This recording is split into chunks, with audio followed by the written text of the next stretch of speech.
Tonight, I'm Mark Hanrahan. It's good to have you here. I'm Whitney Ward. We begin tonight in North Idaho. One man died, another was hurt after a shooting in Hauser last night. That's where we find our Ian Smay tonight. He joins us live now with what we know about the suspect and what one woman said that she saw and heard last night. Ian? I am here just off of Hauser Lake Road across the street from where this all happened. It started at about 7:45 last night, which is when the Kootenai County Sheriff's Office said they got the calls about a reported structure fire here off of Hauser Lake Road. And upon arriving, Kootenai County Sheriff's Lieutenant Ryan Higgins said deputies were told there had been a shooting. Higgins said that 44-year-old Adam Bennett allegedly shot and killed 77-year-old Hauser man Dennis Rogers. Another man, 55-year-old John Hazel Jr., also suffered non-life-threatening injuries in the shooting. And I spoke with a woman who lives across the street from where this all happened. She didn't want to talk on camera today, but she told me that she heard 3 loud bangs last night. And when she looked across the road, she saw a large fire burning in what appears to have been an outbuilding or a shed. She also told me that after calling 911, police told her she needed to stay inside in case there was an active shooter. The woman said her daughter told her helicopters were flying overhead until about 4 o'clock this morning. When her husband tried to go to work today, the woman told me he was originally stopped by the police. She says he was eventually allowed to leave, but had to have his truck searched by those police officers. Lieutenant Higgins also said that Bennett was taken into custody without incident. That happened at an asphalt plant just off of Prairie Avenue near Pleasant View Road, which is about a mile away from the scene. At this time, police have not said if there was any relation between Bennett and the victims. Bennett did appear in Kootenai County Court today, but it wasn't for this alleged shooting. It was about warrants coming out of Washington County, and his lawyer and the judge did say he might face additional charges in Kootenai County tomorrow. Reporting in Hauser, Ian Smay, KREM 2 News. Ian, thank you very much. Well, a nuclear site in central Washington was put on lockdown today after reports of an active shooter. Employees at Hanford received a message at around 10:30 this morning that read, "Run, hide, fight," as the facility was put on lockdown due to reports of shots fired in one of the buildings. Law enforcement, they were able to clear the building and they were unable to find any evidence of a shooting. The Benton County Sheriff said that the sounds were likely work being done in another building. No one actually saw a gun. No one actually heard what sounded like gunfire. It could have been a mechanical problem in the building or some kind of maintenance. The sheriff's office said that everyone did what they were supposed to do by calling police and sheltering in place. New information now on 2 14-year-olds who were arrested for attempted murder in Lewiston. According to court documents, the pair planned to shoot and kill the boy's stepfather and stepsister after the stepfather had told him he could not go to the park. When detectives spoke to the boy after that shooting, he reportedly told them he regretted not killing his stepsister, but did regret shooting his stepfather a second time because he would have died from the bullet fired by the other teen. Now, both suspects have been charged as adults. The victims did survive. Police, though, say they did receive serious and life-threatening injuries. For more information on this case, you can simply text the word crime to 509-448-2000. We'll send you a link to our KREM 2 article right on your phone. Well, the verdict is in after just 3 hours of deliberations. A jury found Nathan Beal guilty of killing his ex-wife outside of his home in Browns Addition a year and a half ago. KREM 2's Amanda Rowley was in court today as that verdict was read. She joins us live in the studio tonight with reaction. Amanda.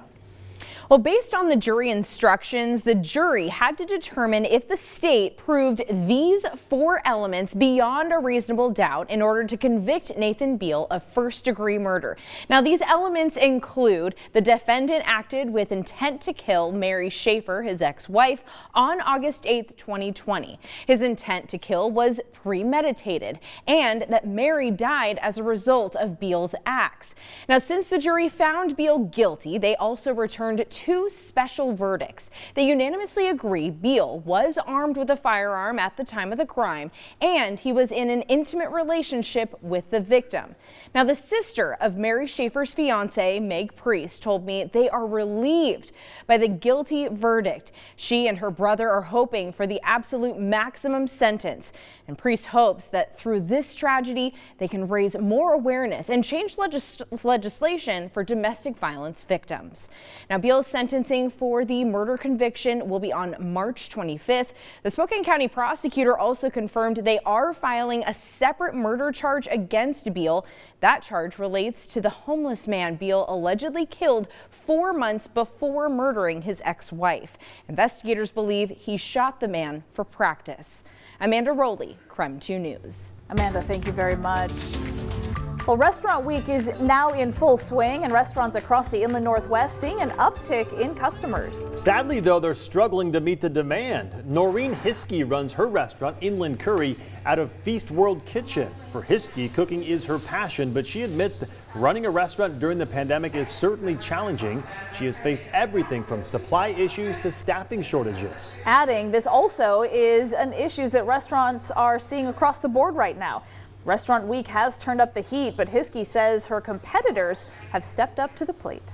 Well, I've helped out at friends' restaurants like the Bali Asian Bistro, where she was short-staffed, and I know Restaurant Week is a super busy week, and I have at least the kitchen knowledge and be able to jump in and help where I can.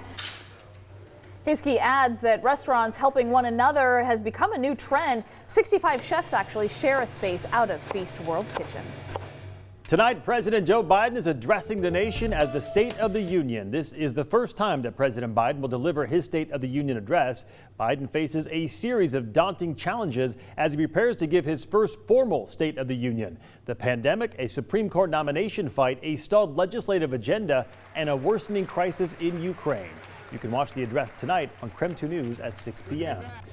Also, record-breaking rainfall across western Washington this week has caused rivers to overflow and flood roads and fields. Seattle saw 3.73 inches of rainfall in 48 hours.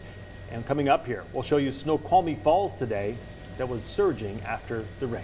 A lot of rain for sure. We definitely saw our share yesterday. Today, though, was a much different sight. It was actually very sunshiny and it was warm. It was a beautiful day to get outside if you could. We want to send things over to Tom Sherry now for a quick look at the rest of the evening and, of course, tomorrow, too. Well, we actually have an avalanche warning that's in effect through tomorrow noontime, and we're talking about actually through tomorrow morning, I should say. Everywhere shaded in blue.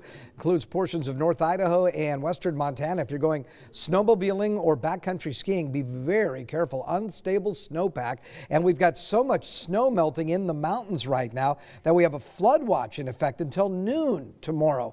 And again, that's areas of North Idaho as you head down towards down towards Latah County. Watch out for that because again, those rivers are really beginning to run high, and that's the same story as we mentioned just before over on the west side of the state. It is much too warm for this time of year, folks. We're at 54 degrees. Rain across areas of eastern Washington and northern Idaho right now. Little rain moving through the Spokane area as well, headed out towards the valley. We'll look for more rain tomorrow. I've got a daytime high of 51. I think it's pretty much an all-day event tomorrow. Tapers off a little around noon, and then just get more rain as we get into the mid-afternoon hours.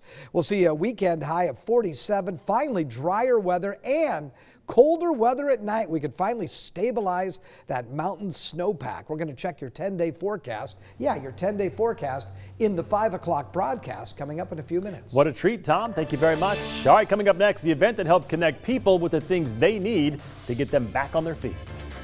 To have this kind of event going on, I think every city that's a major city should have this.